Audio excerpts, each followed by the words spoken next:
یہ open trial کا آپ نے اپنی نظروں سے مشاہدہ کر لیا.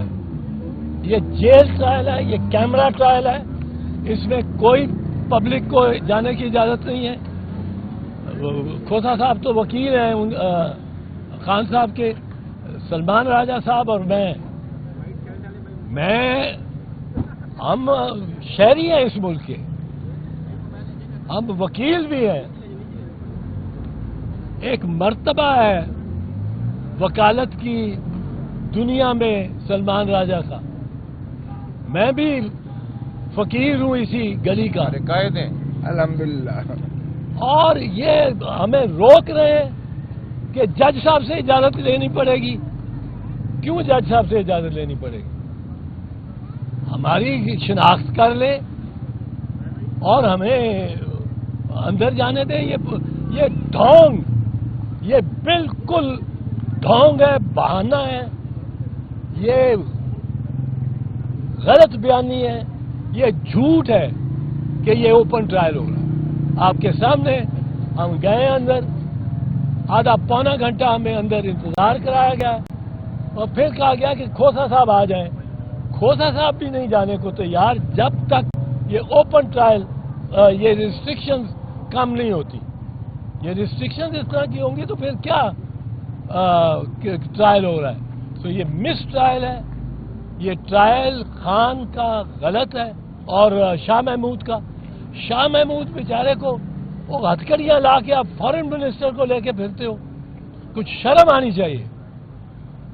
تو ہم اب فیصلہ کرتے ہیں کہ ہم دیکھیں, ہر پیشی پر میں یہی شکایت کرتا ہوں کہ ہمارا میڈیا سارا باہر کھڑا ہوا ہے اور جو من پسند اندر لائے جاتے ہیں ان کو شیشے کی دیوار میں رکھا جاتا ہے اور ان کو وہاں تک آواز نہیں پہنچتی ہے.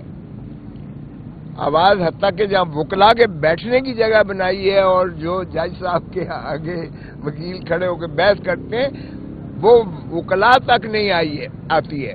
رشتہ دار جو دونوں ماشاءاللہ فارمر پرائم منسٹر اور فارمر فارن منسٹر کی فیملیز آئی ہوتی ہیں, ان کو بھی آواز نہیں سنائی دیتا کچھ بھی. اتنا یعنی فاصلہ ہوتا ہے یا اتنا. میڈیا کو بٹھاتے کس لیے ہو اگر انہیں آواز ہی نہیں آتی ہے؟ اور میڈیا بھی وہ اس میں سے اسکریننگ کرتے ہیں. ہماری لسٹ نہیں, ہم لسٹ دیتے ہیں آپ کے نمائندوں کی, آپ سے لکھوا کے, ان کو نہیں بلایا جاتا. اور ہر پیشی پر ہم یہی کہتے ہیں. اب راجہ صاحب آپ کو بتائیں گے کہ انہوں نے جو آرڈر کروایا تھا جیل ٹرائل کو, جو انہوں نے منسوخ کروایا تھا, کالعدم کروایا تھا, غیر قانونی اور غیر آئینی کروایا تھا, اس میں بھی کیا آبزرویشن تھی کہ اگر جیل کے ٹرائل بھی ہو تو کس انداز سے ہوگا اور کتنا اوپن ہوگا اور انٹرنیشنل میڈیا اور نیشنل میڈیا کو رسائی ہوگی, پبلک کو رسائی ہوگی, وکلا کو رسائی ہوگی, یہ بتاتے ہیں آپ کو. لیکن کسی کو کوئی رسائی نہیں ہے. یہ سیکریٹو ٹرائل ہمیں قبول نہیں ہے. بتاؤ. ہمارے ملک کے آئین اور قانون کے مطابق یہ حق ہے ہر شہری کا اور میڈیا کے ہر رکن کا کہ وہ دیکھ سکے کہ انصاف کیسے ہو رہا ہے, کیا انصاف ہو رہا ہے, نہیں ہو رہا, جج کے تیور کیا ہیں, گواہان کے تیور کیا ہیں. یہ بہت اہم ہے. بند کمرے میں تاریکی میں ٹرائل نہیں ہوتا اور یہی فیصلہ اسلام آباد ہائی کورٹ نے دیا اور وہاں بھرپور انداز میں یہ کہا گیا. اسلام آباد ہائی کورٹ نے کہا کہ اگر کسی وجہ سے سیکیورٹی کے کوئی ٹھوس آپ کے پاس شواہد ہوں, ان کی بنیاد پہ اگر آپ کو جیل میں بھی ٹرائل کرنا ہے تو میڈیا اور عوام کو اجازت ہوگی کہ وہ جیل میں آ سکیں. اس وقت ہمارے کہنے پر اندر ایک بہت بڑا کمرہ مختص کیا گیا ہے ٹرائل کے لیے جو آسانی سے 200 لوگوں کو لے سکتا ہے. لیکن گنے ہوئے 8-10 لوگ جو خود یہ پلانٹ کرتے ہیں ان کو کہتے ہیں یہ عوام ہیں, یہ پبلک ایٹ لارج ہے. میڈیا کے 3-4 لوگوں کو آنے دیتے ہیں, ان کو بھی ایک شیشے کے پیچھے بٹھاتے ہیں, فیملیز کو دور بٹھاتے ہیں. یہ ایک ڈھونگ رچایا جا رہا ہے. ہم واپس عدالت عالیہ کے پاس جائیں گے. میں خود آج اسی لیے آیا ہوں کہ مشاہدہ کروں یہاں کیا حالات ہیں, اور یہ جو حالات مجھے نظر آئے ہیں یہ سوائے ایک ڈھونگ کے کچھ بھی نہیں ہے. یہ ایک ٹرائل غیر آئینی غیر قانونی طریقے سے ہو رہا ہے اور عدالت کو اس میں دوبارہ میں سمجھتا ہوں مداخلت کرنا ہوگی اور ہم واپس عدالت عالیہ اور پھر عدالت عظمیٰ کے پاس جائیں گے. میں ایک منٹ میں مزید بتاتا چلوں. کل 6 گھنٹے کل بٹھا کے، سارا دن بٹھا کے ہماری بحثیں سننے کے بعد ہم نے کہا جناب آپ کو کیا جلدی ہے؟ سائفر کیس کی بات کر رہا ہوں. آپ کو کیا جلدی ہے؟ ابھی تو تفصیلی فیصلہ بھی نہیں آیا ڈویژن بینچ کا.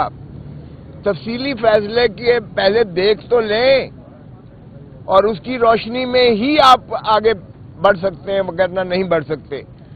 یہ ٹرائل آپ کا پہلے بھی کلعدم کر دیا گیا تھا، سارا کا سارا کلعدم کر دیا گیا تھا. آج آپ پھر بضد ہیں، کل بضد تھے فرد جرم لگانا ہے. او بھائی فرد جرم لگانا ہے. میں نے خود عماد یوسف کے کیس میں سپریم کورٹ سے جو ہے آرڈر کروایا تھا اور سپریم کورٹ نے یہ حکم دیا کہ فرد جرم کوئی مذاق نہیں ہے، یہ روٹین کی چیز نہیں ہے کہ کسی کو جو ہے ٹرائل پر ڈال دیا جائے، فرد جرم لگا کر ملزم بنا دیا جائے.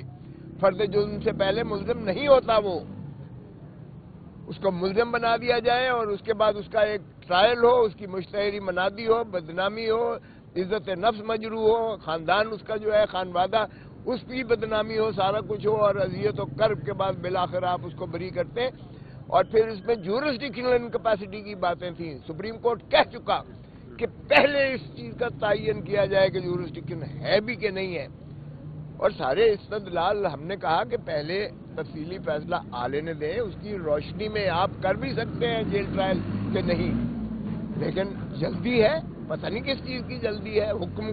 حکم نامے ملتے ہیں کہ یہ کرنا ہے وہ کرنا ہے. پھر جب ہم نے کہا کہ جی کم از کم فورن 4 جرنلسٹ یہاں آئے ہوئے تھے جن کے ہم نے نام لیے، ہم نے کہا یہ جرنلسٹ بھی بلائے جائیں. پاکستانی بھی ہم نے آپ سے لیے چینلز جتنے ہیں، لیکن انہوں نے کہا جی کلیئرنس ملے گی. کلیئرنس کون دے گا؟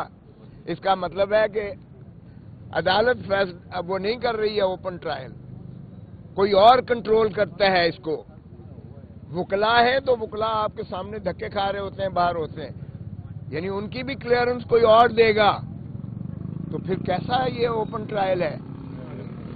چلیں جی سر ایک منٹ واپس آگے کرتے ہیں. ایک منٹ ہم سلمان راجہ اور میں ہمیں اب کہا گیا ہے کہ آپ تشریف آ جائیں اور ہم جا رہے ہیں اس میں انڈر پروٹیسٹ جا رہے ہیں کہ ہمیں یہ اس میں کوئی ٹرانسپیرنٹ چیز نظر نہیں آئی. بٹ ہم اس وقت جا رہے ہیں کہ ہم بھی دیکھیں کہ کیا ماحول ہے.